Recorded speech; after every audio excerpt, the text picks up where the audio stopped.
Just to open, disappointed without question. I think, look, all of you in here know me and know that I wear my emotions on my sleeve and care deeply about not only the organization, but the city, our fans, want to do good for them. We want to do good for them.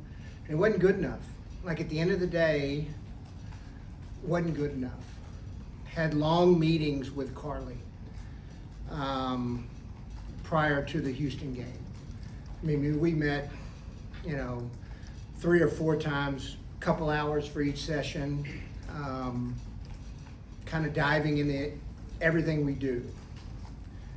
And like the number one question she asked me, do you still have your juju or shimmer to do this? It's a fair question. I am emotional. I care. I wear my, it starts with me when things don't go right.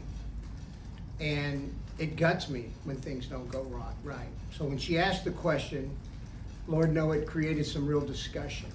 But I told her unequivocally, I have not lost my shimmer, juju, or confidence, or whatever you want to say it is. Even through all the struggles we've been through, I feel like we can still get this team to a place where the city is proud of it. I'm grateful, feel fortunate, never take it for granted. I'm humbled just to work in the NFL, and I'm humbled to work for such a tremendous franchise. We've got to do better. We've got to handle adversity better. We've got to finish better. And I have to be better at my job. So, saying that, how do you get better? What do you do? Like the team you start out with in August is never the same team in December or January. It's not. And we've got to do a better job from a personnel standpoint of making sure we have, enough depth and solve problems along the way. There's going to be adversity in every season. There just is. It's the NFL. It's a hard league. It's hard to win. And things are going to happen. And you've got to find ways to be deep enough and have enough talent on the roster that you can still win games. We've got to evaluate everything. We were 2-7 in one-score games. That we got to flip that trend. There's things in 2 minutes that we have to look at because we were giving up too many scores at the end of halves, and that's something that's got to be corrected. So those are all areas that we're going to delve into. I'm not going to sit here and say I have the answers right now, but we're working towards that. How much does it weigh the team being 8-2 and they're finishing 8-9? Like a lot of it sounds like you all believe in that first part. Mm-hmm. So where's the balance there? It's tough, James. I would have told you, when we got back from Germany, I'd have told you we had a top 4 team in the league. I believe that. Still believe that. But losing 7 in a row is losing 7 in a row. That's not what top 4 teams do, and that's reality. That's the facts. We did do some. I don't want to stand up here and just like it's either here or here, like it's all. It wasn't all negative. The 8-2 is real. That was not a mirage. It wasn't. We were humming and we were playing good football. But we've got to find ways to.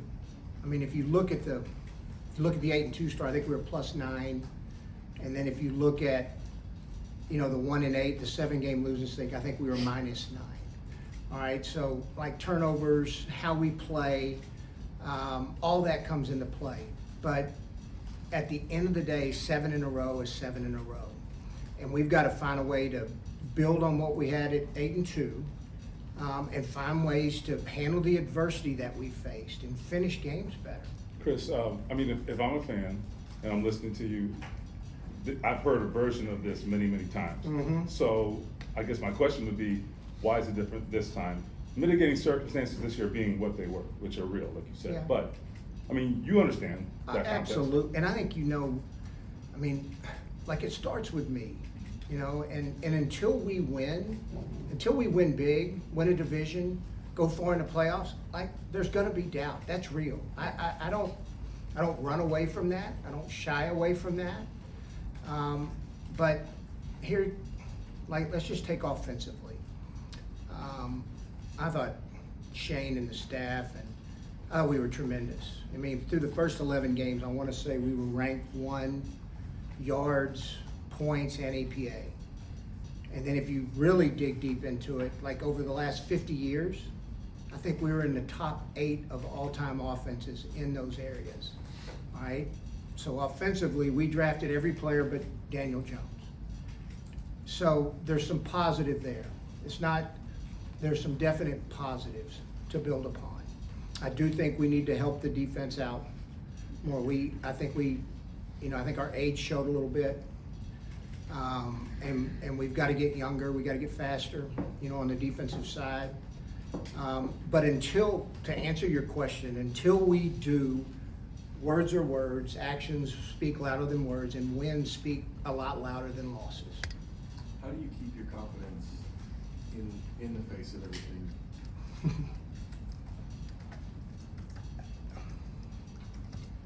One of the things that, like, struggling, I think it's one of my pet peeves kind of in the world today, is that nobody embraces this struggle. Like, good things in life are not easy. Winning in this league is hard. It is freaking hard. And it's not all roses all the time. And Lord knows the last 5 years have not been what we wanted them to be. But if you can't grow through the struggle, or if you avoid struggle and pain that's going to happen in life, how do you ever grow and get better? I mean, how do you improve? And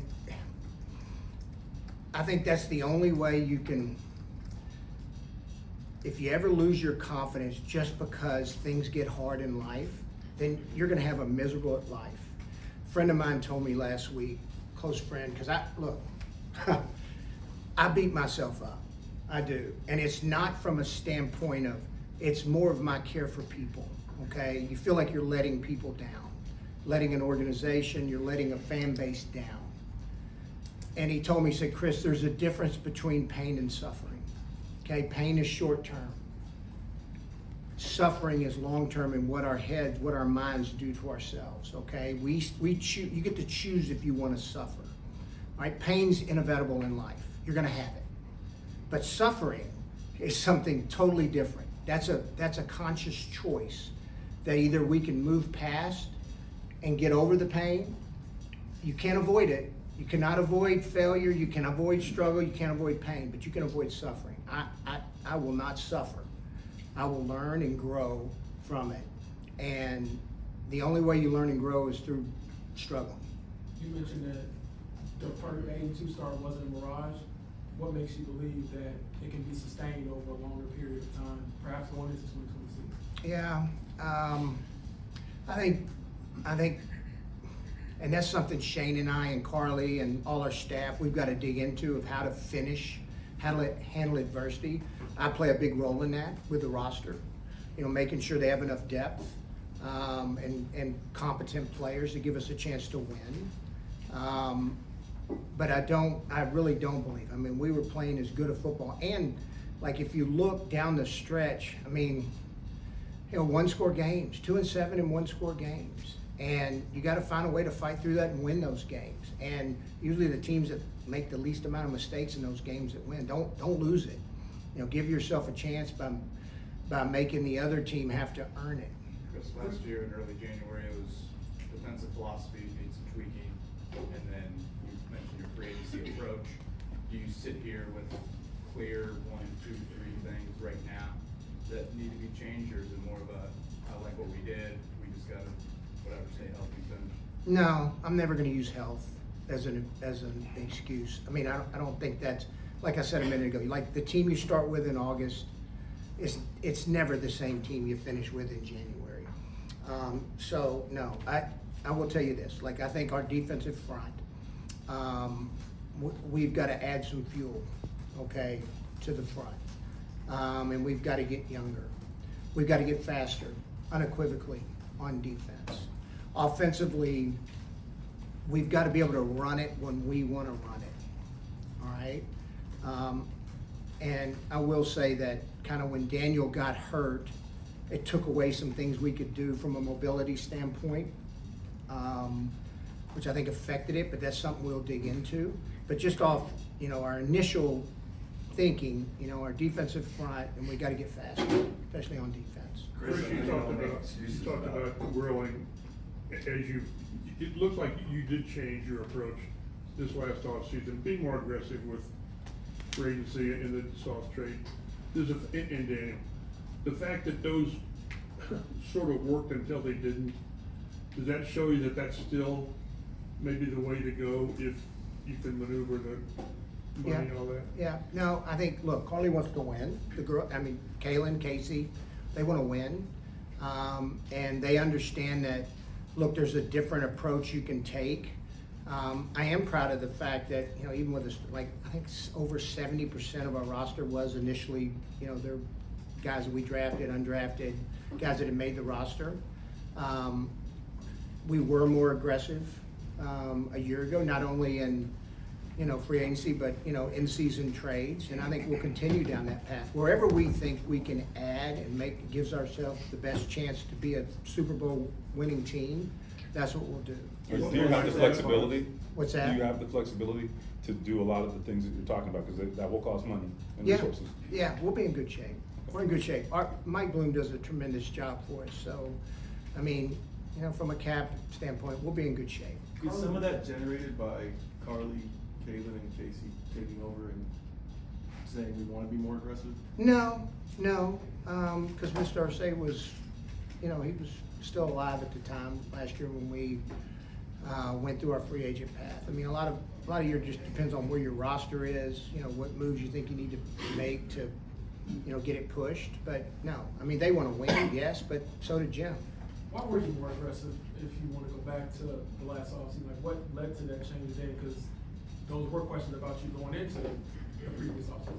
Yeah, I think every year's a little bit different. If you go back and look, like in 2020, we had signed, we made the trade for Buck, and we signed Phillip Rivers to a big contract, and then, kind of got more flat when we got to 21, 22, 23, and 24, and decided, we need to be more aggressive, trying to add as many impact players as we can, not only through the draft, but also through other avenues.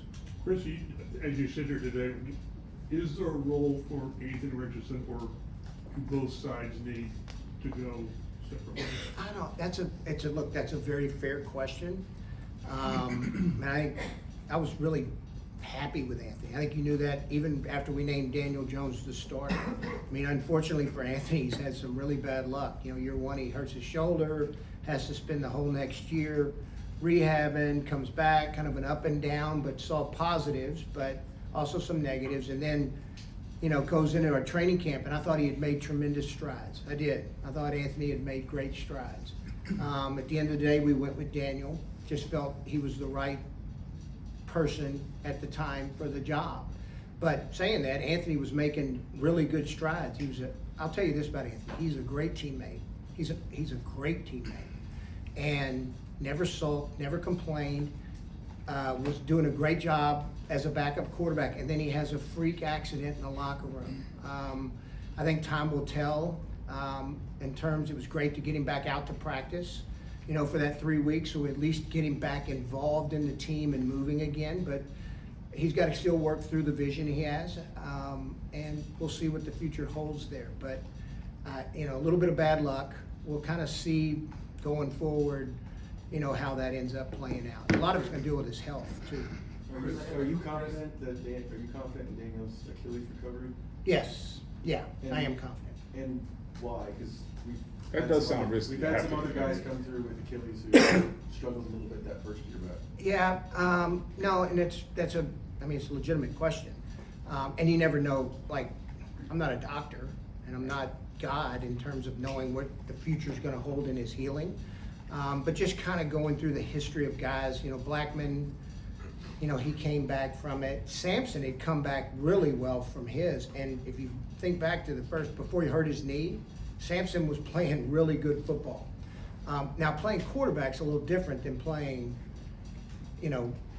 free safety or defensive end. The history of guys coming back has been, pretty good. And they've been older, than Daniel. Daniel's 28 years old. He's a pretty freaky talent in terms of athletic ability. So no, I do feel confident they will make it back.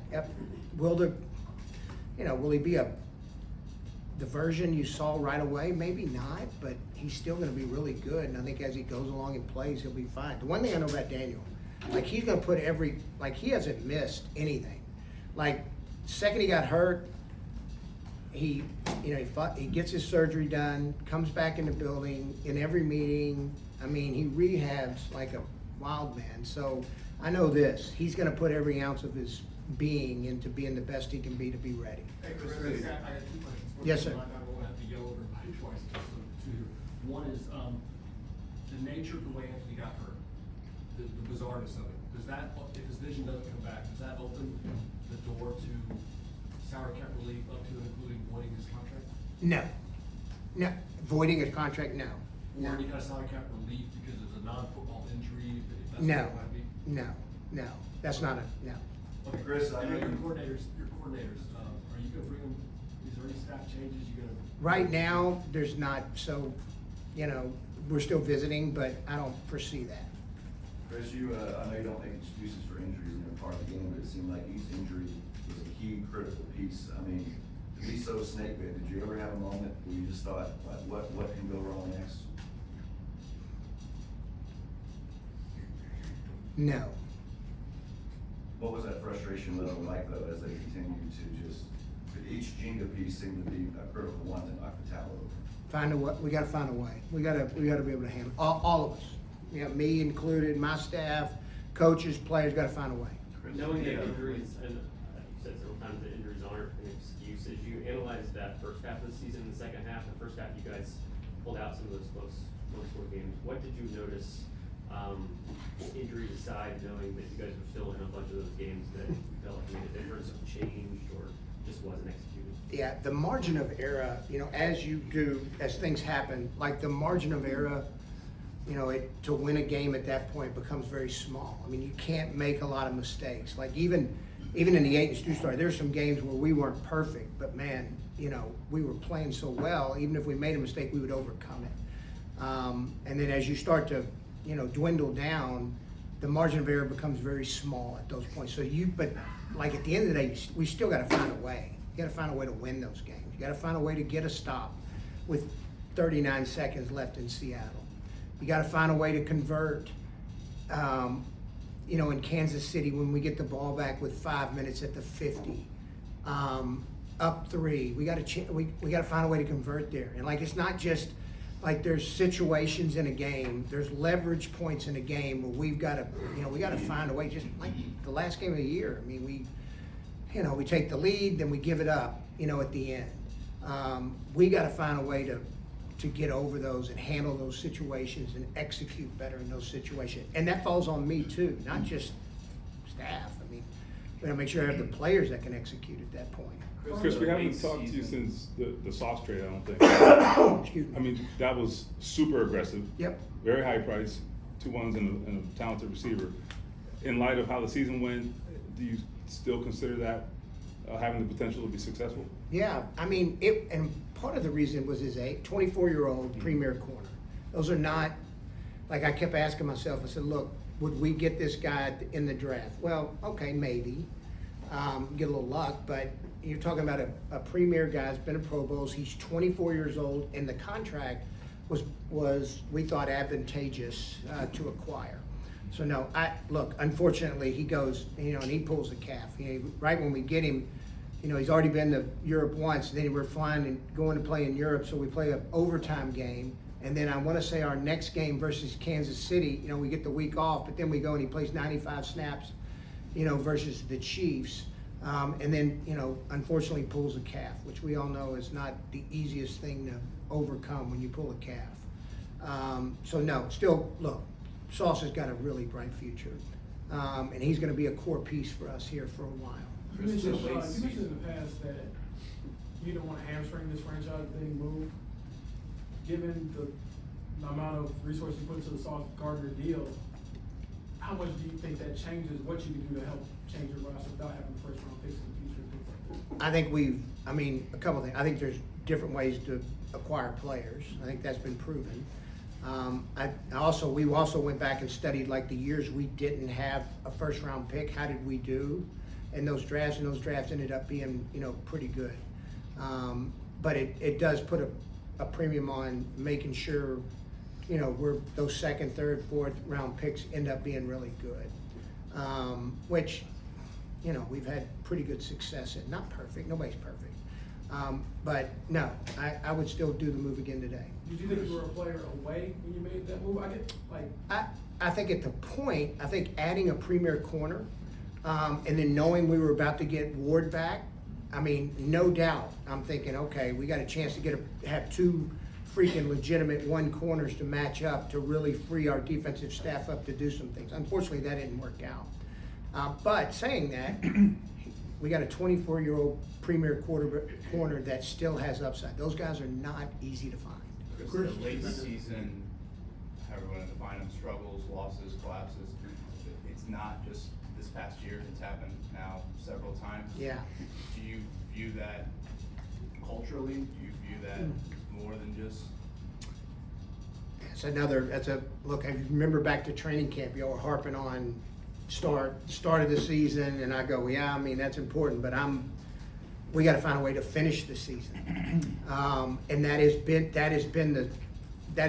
one of the major issues we have. You can go back to 21, 23, 24, 25, 4 years. We have not finished, and we've got to evaluate and figure out why. I'm not going to sit up here and say I got an answer for that right now, but that is real. Because we've not finished. Was the tough guy phrase last year? Is that? I will. Look, I will tell you this about this team, because they fought. Look, y'all go to games. I thought the locker room, staff, organization, they fought. There was no quit in this team at any point. Even when we started having injuries, there was no quit. And I do think, it's funny because the toughness is a fair question. I think handling adversity, I don't think we were non-tough, that's for sure. But handling adversity better, I think that's a better way to put it. Two things, Chris, you've had, have you had talks with Mooney and talked about coming back? Do you think they'll both be back? Well, look, I think me with players and health, okay? We do. We care deeply about these guys, not only their careers, but their long-term health, okay? So far, Buck's had his surgery.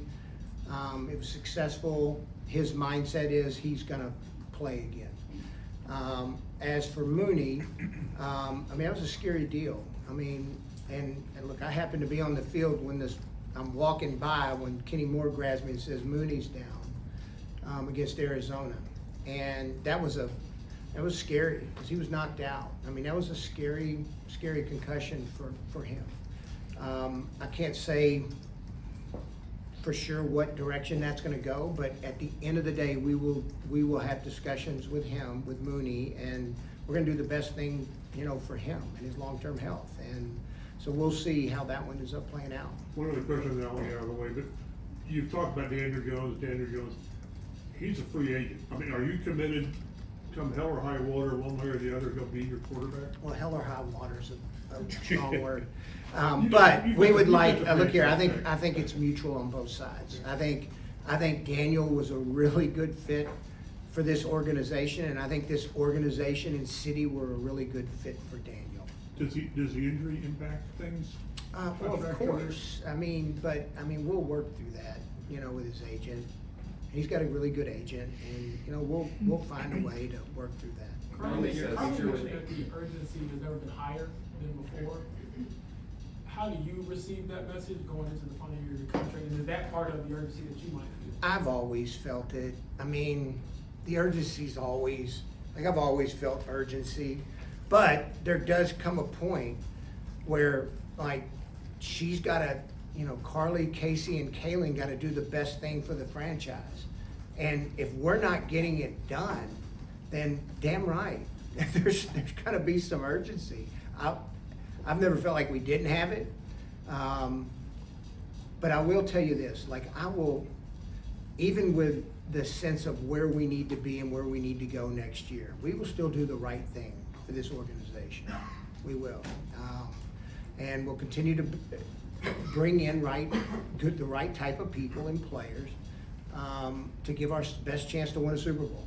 As you go into year 10, what do you view as your greatest accomplishment, best accomplishment since being here, and what do you draw confidence from that can convince these fans that the Super Bowl? We could go off on this could be long-winded.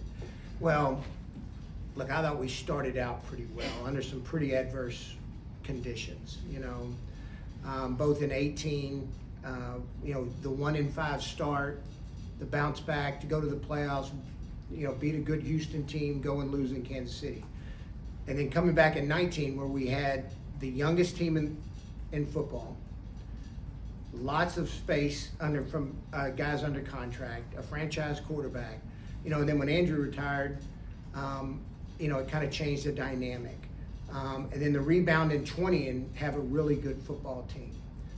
21, I thought, was every bit as good as those two other teams. We were, if you think back on it, we were 9-6. We had gone to Buffalo and beat a really good Buffalo team pretty hard. I think we beat 5 playoff teams that year. And I think it was all kind of in a consecutive, after the 1-4 start, we got on a pretty good roll. So I do think there are some positives to build upon. And if you look back to 23, we lose a tight game to Houston to win the division. That's the things that, I look back and some of the stuff we've had to overcome, but at the end of the day, we've not finished. We've had these in 2021, we're 9-6. We win one of the last 2. We're in the playoffs. 23, we win the last game. We win the division. Last year at the end, we go to New York and lay an egg. This year, we have a chance, and we lose. We're 8-2, and we lose 7 in a row.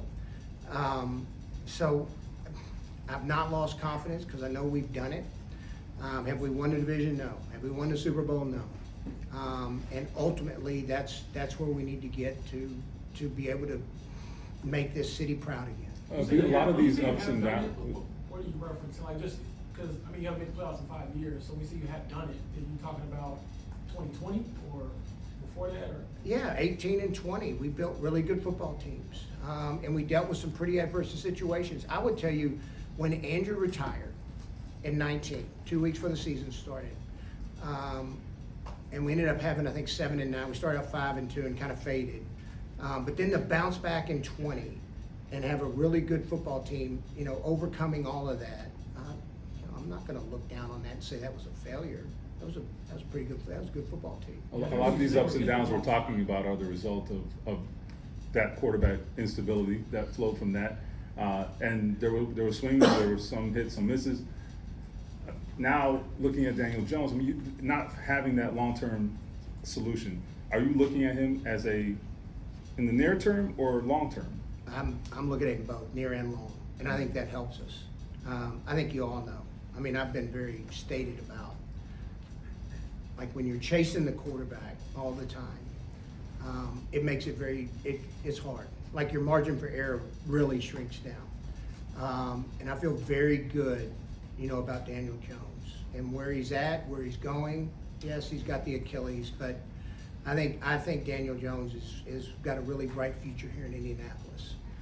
And look, there is some comfort knowing that, okay, we know we've got a guy that's proven, that's done it, and done some really good things. And so that does give you some confidence. Daniel had a reputation of being a certain type of quarterback when he was with the Giants. Where did you see him grow with Shane this year? I'll give Shane and the offensive staff a lot of credit playing to his strength. Like he is really accurate with the football, okay?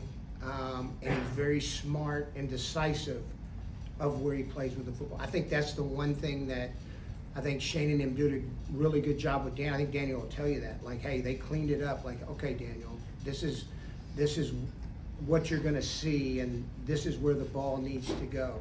There was a play versus Kansas City, if you remember the throw to Ogletree in the back of the end zone, where you watch 1, 2, 3. I mean, and he had to stand. Look, he was hurt. I mean, you know, he was playing hurt at the time, so he didn't have the same confidence running around and moving. So he had to stay in the pocket, feel the pocket close in. I think those type of plays right there really. I didn't always see that in New York consistently, and that's a credit to our staff and a credit to Daniel. Chris, partying with veterans under contract never really been something you've done too much. Could you see that part of the plan? We'll evaluate that as we go along. Yeah, we're just delving into the roster right now. Does not having a first round pick lead you to be more inclined to trust stuff like that? No, not really. How No. important is it to retain Alec Pierce? Well, I think you know my feeling. I've always believed in Alec Pierce from day one. I would tell you, Reggie and I both, from day one, from when we worked him out at the University of Cincinnati, we had a great belief in Alec Pierce. I'll never forget when we drafted, AD in the second round, and Alec came to my office and asked, Chris, what does this mean for me? And I said, nothing. Go compete and go play. And that's what he did. I think he's been a good player every year. The quarterback situation, I think, has kind of hindered him at times. But you look the last 2 years, I mean, with Anthony, I thought him and Anthony had a good connection on the deep ball. I thought Reggie did a tremendous job helping him expand his game to all 3 levels.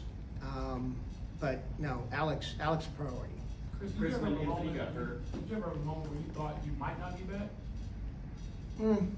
I mean, anytime you don't win, of course you're going to have that thought. But do I live in a world of fear? No. That's not who I am. Chris, when Anthony got hurt in the middle of the season, I know you guys signed Brett Rippon to fill out that quarterback room. We hadn't started in a couple of years. Did you guys make any moves that ultimately didn't come through to try to sign somewhere more of a starting caliber quarterback that, I know we're in a what-if situation that would have been able to maybe better fill in for Daniel when he went down in Jacksonville? So that's a good question, because we did. We actually explored that at the trade deadline. We couldn't get it done. And look, I'd be remiss if not talking about, Phillip, because I thought Phillip gave us a chance to win. And I'll never forget look, of course you have doubt. Phillip had doubt. Shane, we all did. You're signing a guy that hadn't played football since 2020. And I'll never forget I'm right behind him when he's walking on the field in Seattle, and it was the most courageous moment I think I've ever seen from an athlete. You think about what was at stake. Not just for our team, but for Phillip. Legacy, postpones Hall of Fame. It was the most courageous act I'd seen by a player, because it took real courage. 3 days of practice, hadn't played, everybody in America criticizing his decision to come back, including, star quarterbacks, and to go out there and give us a chance to win. And then the reasons why, is, he's got a great relationship with Shane. He cares about this organization, and then he loves being a teammate. The words, I don't even know if we taped it. If they did, the world should see it. But like after the loss in Seattle, that was a bear. That was a bear, man. We fought our tails off and didn't get it done. And I remember Phillip coming and talking to the team and saying, look, we fought, and this is not about me. This was, all I want to do is be a teammate again and try to help y'all win. And he gave us a chance. I can't say enough about who Phillip Rivers is as a person and as a player. I was in awe.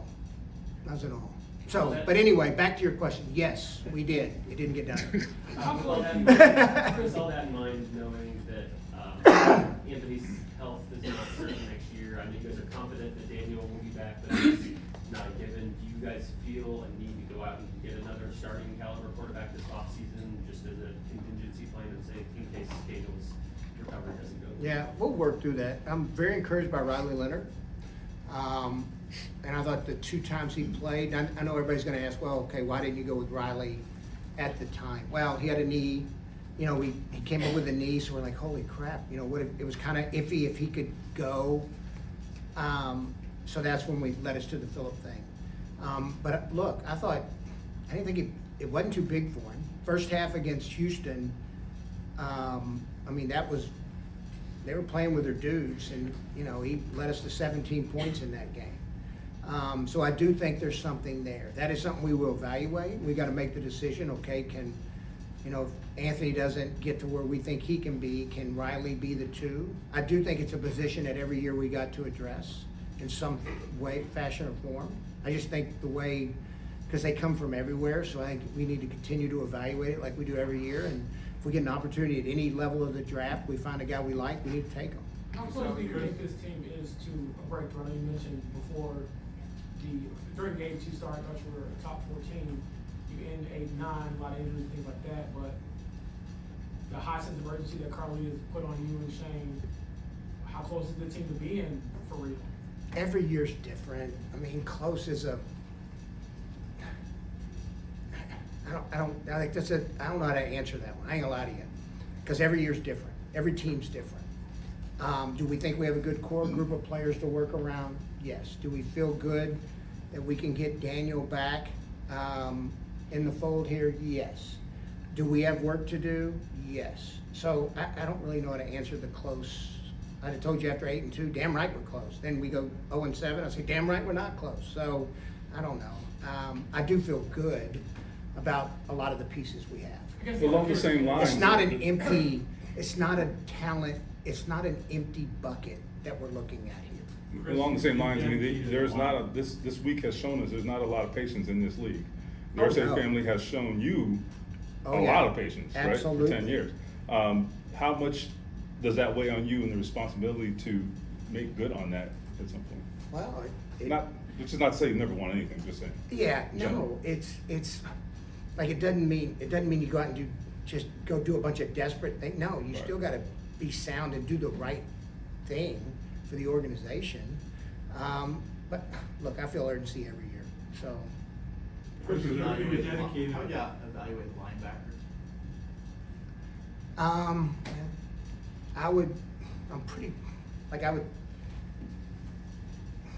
I thought Zaire and Pratt ended up having, pretty good years, playing pretty good football. And I think our history here has shown that, at one point we were almost, it was an excess of riches, at one point. When you looked at when we had, between Anthony Walker, Darius Leonard, who is as good a linebacker as I've been around. We drafted Zaire in the 7th. We had Matt Adams end up being a really good player. We take Bobby Okereke in the 3rd. We had E.J. Speed, who was a 6th. So, we've done a pretty good job, drafting that position. I thought our 2 guys played pretty good. JC, we've got to keep him healthy. We think he's got enough talent to do it, but he hasn't stayed healthy, and that's a big point of emphasis that he has to do. And then, like I said, I think throughout the defense we have to get faster. Why do you think We're gonna take a few more, Bob, go ahead. Yeah, sorry. You've dedicated a lot of draft capital to edge rushers over the years. Where does that stand? How do you bolster the rush for next year? Well, and you're right, we have. And I like where Latu's at. I did think Latu played really good football. He ended up with 8.5 sacks. There's some close but no cigar plays that I think would have put him at about 14 that he needs to finish. Ended up with 3 picks. The play in Kansas City, that's what blue players, they make those kind of plays.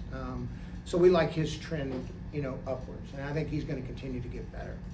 But we gotta find a way to continue to address, whether it's through the draft, free agency, however we end up doing it, in-house.